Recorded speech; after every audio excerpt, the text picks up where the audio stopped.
Avez-vous déjà ressenti une fatigue étrange, un mal-être inexplicable, ou vu votre vie se compliquer malgré tous vos efforts, comme si une force invisible vous retenait? Si oui, vous n'êtes peut-être pas seul. Il existe des attaques invisibles, subtiles et puissantes, dont l'islam nous met en garde, la sorcellerie, Assir. Dans cette vidéo, nous allons explorer 5 preuves qu'on peut être attaqué par la sorcellerie et surtout, comment se libérer et retrouver la paix, la lumière et la protection d'Allah. Préparez-vous à ouvrir les yeux sur un monde invisible et à découvrir les clés de votre délivrance. Assalamu alaikum wa rahmatullahi wa barakatuh. Que la paix, la miséricorde et les bénédictions d'Allah soient sur vous. Avant de plonger dans ce sujet important et souvent méconnu, je t'invite à t'abonner à la chaîne Lumière d'Iman pour ne manquer aucune vidéo qui éclaire ton cœur, apaise ton âme et rapproche ton esprit du message d'Allah. Il arrive parfois dans la vie des instants où tout se teinte d'une obscurité que vous n'arrivez pas à nommer. Vous vous réveillez le matin avec ce poids sur la poitrine que personne ne voit, mais que vous ressentez comme une pierre posée sur votre cœur. Vous dormez, mais le sommeil ne vous nourrit plus. Vous mangez, mais le goût de la vie semble s'être échappé de vos journées. Vous avancez, pas après pas, mais c'est comme si une force invisible tirait légèrement votre âme vers l'arrière, vous empêchant d'atteindre ce que votre cœur désire. Parfois, ce n'est pas le destin qui se ferme devant vous. Parfois, c'est un voile, silencieux, discret, que vous ne pouvez ni toucher ni identifier. Un voile que seuls les cœurs sensibles perçoivent. Ce voile-là, vous ne le voyez pas, mais vous sentez son ombre s'immiscer dans vos pensées, dans votre énergie, dans vos projets. Il se tient là, comme une porte sans serrure, apparue dans votre vie sans que vous ne compreniez comment. Et dans ces moments, Allah dit, « Et les injustes complotèrent. Mais Allah déjoua leur complot. Allah est le meilleur des stratèges. » Coran 3,54. Il existe un monde que les yeux humains n'ont pas été créés pour contempler. Un monde parallèle au vôtre, invisible mais réel, où se joient des choses que vous ne soupçonnez pas. Et parfois, ce monde laisse ses traces dans le vôtre. Parmi ces traces, il y a Assir, la sorcellerie. Ce n'est ni un conte ni une légende. Ce n'est pas une invention de peuples anciens. C'est une vérité reconnue, expliquée, décrite dans le Coran et dans la Sunna. Le prophète Mohammed, paix sur lui, lui-même a été touché par la sorcellerie. Oui, lui, le meilleur des hommes, a senti ce poids, cet étau invisible sur son esprit, jusqu'à ce qu'Allah le guérisse par sa parole. Alors vous, qui ressentez cette oppression intérieure, comment pourriez-vous croire que ce que vous traversez est imaginaire?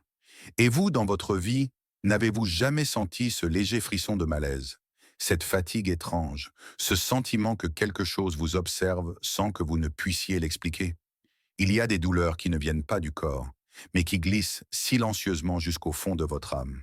Elles ne ressemblent ni à une maladie, ni à une blessure, ni à un épuisement ordinaire. C'est une sensation qui flotte entre le physique et l'invisible, comme si quelque chose, quelque part, appuyait légèrement sur votre poitrine sans jamais relâcher la pression. Vous vous réveillez le matin avant même d'ouvrir les yeux, et déjà votre souffle cherche à se libérer d'une lourdeur que vous ne comprenez pas. Votre cœur bat, mais il semble retenir des larmes que vous n'avez pas encore pleurées. C'est une fatigue qui ne se repose jamais, même lorsque vous dormez. Une fatigue qui s'infiltre dans vos muscles, dans votre pensée, dans votre lumière intérieure. Et chaque pas que vous faites semble être fait dans une eau dense, invisible, difficile à traverser. Vous avez peut-être déjà ressenti cela, ce sentiment que quelqu'un, sans jamais vous toucher, vous vole une part de votre énergie, comme si une présence sans nom puisait dans votre vitalité.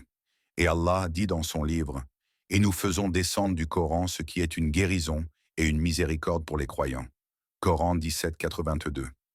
Il y avait à Médine un homme qui vivait précisément ce que vous vivez peut-être aujourd'hui. Une fatigue profonde, inexpliquée. Des migraines qui surgissaient comme des éclairs dans son crâne. Une envie de s'allonger, de fermer les yeux, de disparaître du monde, comme si l'âme elle-même cherchait à s'échapper. Il alla voir des médecins. Ils lui parlèrent de stress, de manque de sommeil, de carence, mais rien ne changeait. Rien ne diminuait ce poids, cette présence pesante sur sa vie. Alors, un jour, on récita sur lui la sourate al-Baqarah. À la première aïa, son cœur se serra. Au milieu de la récitation, ses yeux se remplirent malgré lui. Et à la dernière lettre, il pleura comme un enfant qu'on aurait enfin délivré d'un fardeau qu'il portait depuis trop longtemps. Il dit que quelque chose en lui s'était détaché, comme si une ombre avait quitté son souffle. Avez-vous déjà senti ce poids qui n'appartient pas à votre corps, mais à quelque chose qui cherche à étouffer votre lumière? Lorsque vous dormez, votre corps s'abandonne à l'immobilité, mais votre âme, elle, traverse des espaces que vous ne pouvez visiter éveillés. Là où les yeux se ferment, d'autres portes s'ouvrent. Des portes qui ne mènent ni à vos souvenirs, ni à votre imagination, mais à ces royaumes subtils où le monde invisible laisse parfois glisser ses empreintes. Et c'est dans ce théâtre de silence que se dévoilent des signes que la vie quotidienne masque trop bien. Il y a ces rêves de chute où vous tombez sans jamais toucher le sol. Il y a ces animaux noirs, silhouettes muettes, dont la présence vous glace. Il y a ces ombres qui se tiennent au pied de votre lit comme si elles vous attendaient. Il y a ces visages sans forme qui s'approchent d'un trop près, qui tentent de s'enrouler autour de votre souffle. Parfois, vous vous réveillez le cœur battant, la gorge sèche, avec cette impression suffocante que quelque chose a essayé de vous atteindre pendant la nuit. Le prophète, paix sur lui, l'a dit clairement. Le bon rêve vient d'Allah et le mauvais rêve vient de Shaitan. Ces rêves ne sont pas de simples projections mentales. Ils sont parfois des traces, des reflets, des manifestations de quelque chose qui dépasse l'explicable. Une âme troublée la nuit n'est jamais troublée sans raison. Une âme oppressée dans son sommeil porte souvent les marques d'une bataille que les sens ne peuvent percevoir. Il y avait une femme pieuse, une femme dont la langue ne cessait de se souvenir d'Allah. Chaque nuit pourtant, un serpent surgissait dans ses rêves. Il ne l'attaquait pas. Il s'enroulait autour d'elle, lentement, comme une étreinte qui cherchait à immobiliser son âme. Elle se réveillait tremblante, incapable d'expliquer ce qu'elle voyait.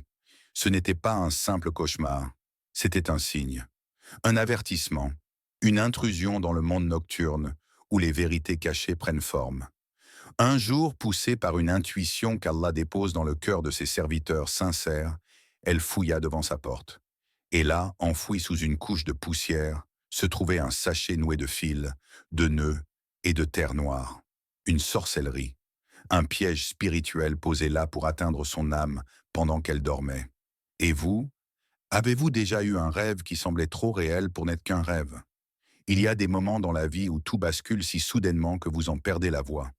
Vous êtes là, à regarder votre propre existence se fissurer comme si une main invisible avait frappé au cœur même de votre paix. La sorcellerie n'attaque pas seulement l'individu, elle vise ce que vous avez de plus précieux, votre foyer, votre harmonie, votre amour. C'est une attaque qui ne laisse pas de bleu sur la peau, mais des cicatrices profondes dans les relations humaines. Allah dit dans le Coran, « Ils apprennent auprès d'eux ce qui sème la désunion entre l'homme et son épouse. » Coran 202. Cette parole divine ne parle pas d'un mythe, mais d'une réalité sombre qui s'insinue dans les maisons comme une fumée que personne ne voit arriver. Combien de couples vivaient dans la douceur, dans l'entente, dans l'amour, jusqu'au jour où un mot banal devient une guerre, une simple remarque devient une blessure, un regard devient une accusation silencieuse? Subitement, celui qui vous serrait dans ses bras hier ne supporte plus votre présence aujourd'hui. Combien de familles auparavant soudées, où les rires résonnaient, deviennent du jour au lendemain des champs de bataille, où les silences font plus mal que les cris? Combien de frères cessent de se parler sans comprendre pourquoi? Combien d'amitiés pures se transforment soudain en méfiance, en froideur, en distance que rien ne semble pouvoir justifier? Il y avait un jeune couple, profondément amoureux, deux âmes que tout unissait. Ils se comprenaient sans mots, se soutenaient dans chaque épreuve, et leur cœur battait au même rythme. Puis un matin, quelque chose changea. Un détail, une irritation, une rupture dans l'air. Et les jours suivants, l'amour se détériorait à vue d'œil. Sans raison, sans faute, sans explication. La douceur devint agressivité. Le respect devint mépris. La paix se transforma en tempête. Un imam de leur village leur conseilla de fouiller leur terrain. Sous un arbre, enfoui dans la terre, ils découvrirent un tissu noué, enfermé dans des nœuds impossibles à délier à la main. Une sorcellerie, un piège spirituel destiné à briser leur union. Et vous, avez-vous déjà vu une relation belle et solide s'effondrer du jour au lendemain, comme si une force invisible s'était immiscée entre deux cœurs faits pour s'aimer. Il y a des périodes dans votre vie où vous avez l'impression de tout donner et de ne rien recevoir. Vous travaillez avec sincérité, vous persévérez malgré la fatigue, vous multipliez les efforts, vous priez et vous invoquez, mais chaque chemin que vous empruntez semble se bloquer. À peine commencez-vous à espérer que la porte se referme brusquement. Vous faites une formation, vous y mettez votre énergie, votre sérieux, votre volonté, et vous échouez. Vous montez un projet, vous y croyez, vous y mettez votre cœur, et il s'effondre sans la moindre raison. Vous cherchez un travail, vous vous présentez avec humilité, vous faites tout ce qu'il faut, et rien n'arrive. C'est comme si une main invisible déplaçait les choses juste avant qu'elles n'atteignent vos mains. Comme si le destin avançait vers vous, puis reculait soudainement. Comme si la réussite se trouvait à un pas de vous, mais qu'une force mystérieuse tirait les ficelles pour qu'elle vous échappe à chaque fois.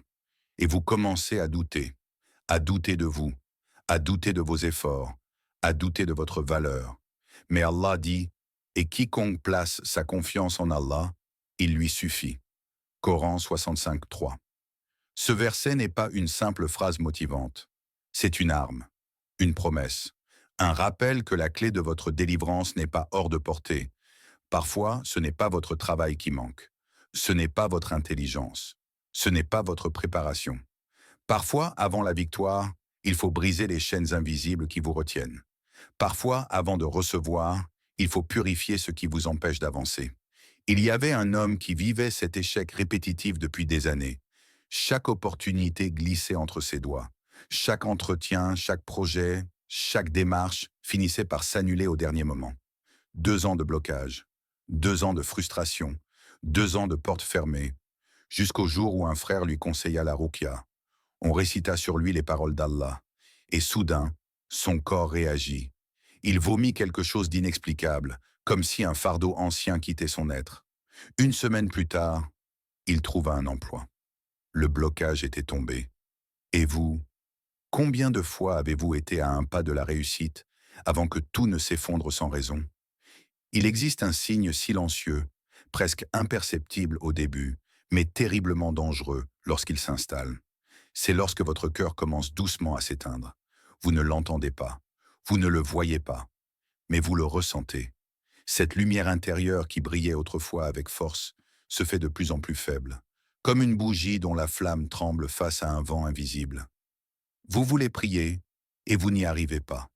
Vos oreilles entendent l'appel d'Allah, mais vos jambes restent immobiles. Votre cœur reconnaît la vérité, mais il semble paralysé, comme retenu par une lourdeur que vous ne comprenez pas. Vous désirez ouvrir le Coran, sentir la douceur de ces mots glisser sur votre âme, mais une fatigue étrange vous en empêche. Votre regard se pose sur le livre d'Allah, et pourtant, quelque chose en vous hésite, recule, fuit. Vous tentez d'invoquer, de lever les mains, de prononcer un simple « Ya Allah », mais la lourdeur vous bloque, comme si une force invisible pressait vos épaules vers le bas. Allah dit « Shaitan veut vous détourner du rappel d'Allah et de la prière ». Coran 5, 91. Les attaques spirituelles n'ont pas toujours la forme de douleurs physiques, ni de blocages matériels. Parfois, elles visent directement la lumière de votre foi.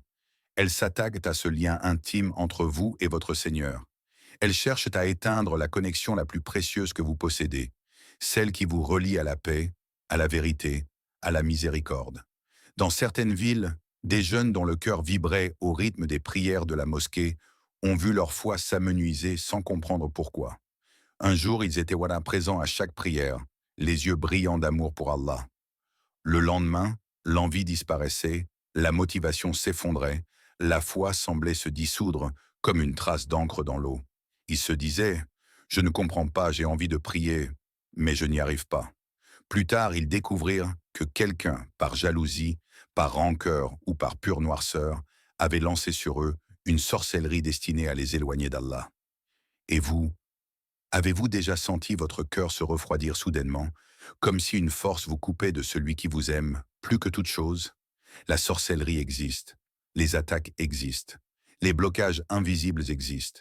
Mais il faut que tu entendes ceci profondément, non pas avec tes oreilles, mais avec ton cœur. Rien, absolument rien, n'est plus puissant qu'Allah. Tu peux être dans une période où tu te sens entouré par des forces que tu ne vois pas. Tu sens des murs invisibles. Tu sens une lourdeur, un poids, un brouillard. Tu te demandes, est-ce que tout cela va un jour se lever? Écoute bien la réponse d'Allah, celui qui voit ta bataille mieux que toi-même. Mon stratagème l'emporte sur celui des sorciers. Coran 10,91. Cela signifie, quel que soit le mal, quelle que soit la force de celui qui tente de te nuire, la sagesse d'Allah, sa science, sa puissance, annihile tout. Même si tu ne le vois pas, même si tu doutes, même si tu pleures dans le noir, Allah est déjà en train de renverser ce qui te fait souffrir. Il n'existe aucune sorcellerie capable d'éteindre un cœur qui se réfugie sincèrement auprès d'Allah. Il n'existe aucun mal capable de franchir la protection d'un croyant qui se lève, même faible, et dit « Ya Allah, protège-moi ».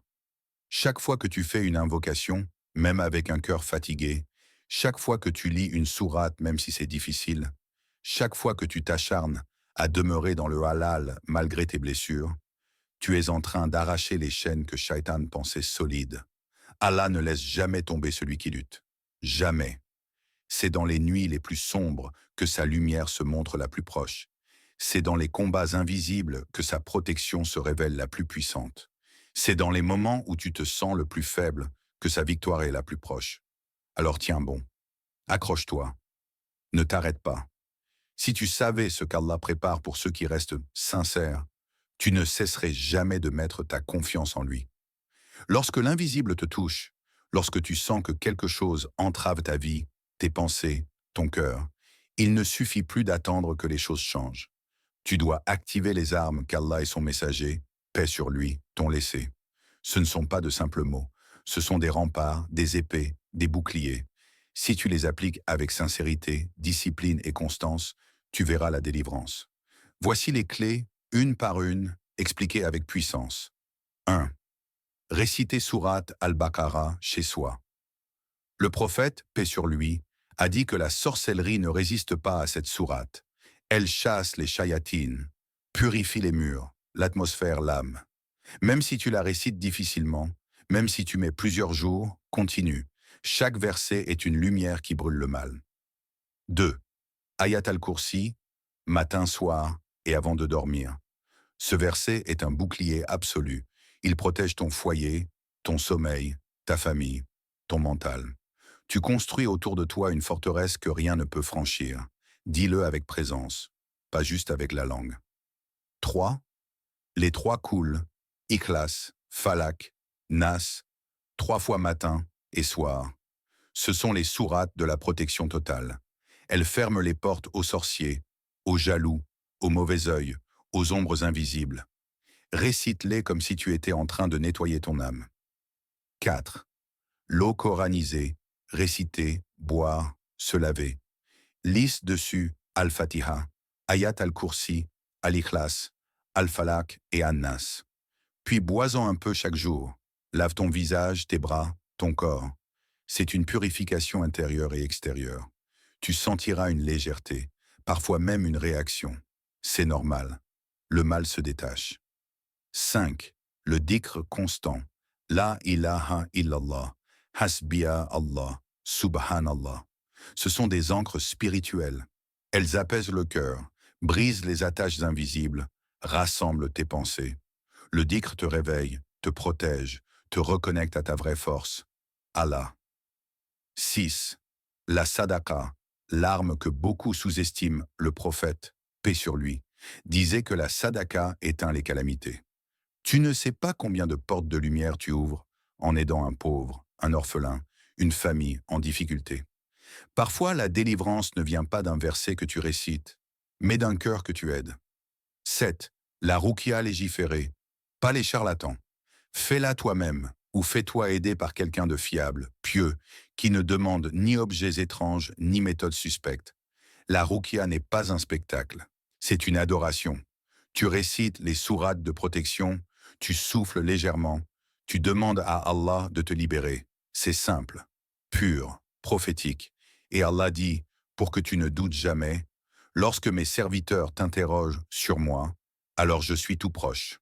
Coran 296. Cela signifie, Tu n'es jamais seul. Ta voix n'est jamais perdue. Ta douleur n'est jamais ignorée.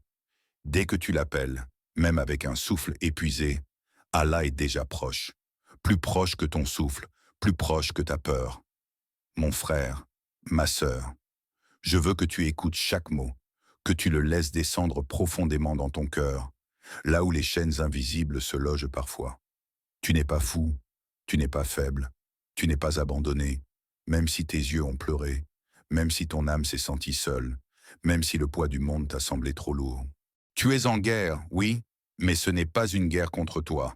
C'est une bataille contre ceux qui cherchent à t'éteindre, à te détourner de la lumière qui brûle dans ton cœur. Et dans cette bataille, tu n'es jamais seul. Allah te voit, toujours. Allah t'entend, toujours. Allah te protège, même dans tes instants les plus sombres. Regarde autour de toi. Ce poids, cette lourdeur, cette fatigue, ce doute. Ce ne sont pas des chaînes qui viennent de toi.